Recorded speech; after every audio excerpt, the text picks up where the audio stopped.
Hey, I'm working on some Garmin GPS units today. I've got a new V51, new V52, and a 55. They're all kind of the same to me. They look the same. And before I get into it, I wanted to share with you this setup I've got on a bench to power it up and test the power supplies of the Garmin's. The Garmin cable here this actually is a power supply built into this shell here. You plug that into your cigarette lighter in your car, and it applies positive 12 volts here on this button, and this is negative or ground, and it converts it to 5 volts out on the cable. And so here on this port here, this gives you 5 volts to power the Garmin systems. And so if you really need a way to apply the 12 volts here to test the integrity of the cables and the connectors and the power supply.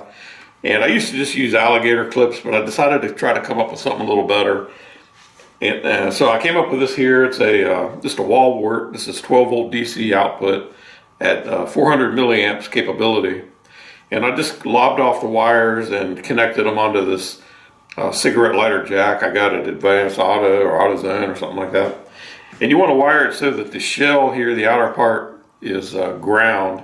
And that center pin here inside that you can see that contacts this button here, that should be plus 12. And so it shows you right here what the wiring was. The center is plus and the outer shell negative. But you lob that off, and I would recommend using a voltmeter just to confirm it and make sure that you got it right. On this one, there's a striped line, and that actually is the positive. But I wouldn't trust any of that. You know, if you want to confirm it with a voltmeter to make sure that you've got it connected right. So anyway, this is my setup for on the bench, or if I'm trying to program the Garmin's and they're low on battery or something like that, I can just grab this thing and plug it in, charge it up.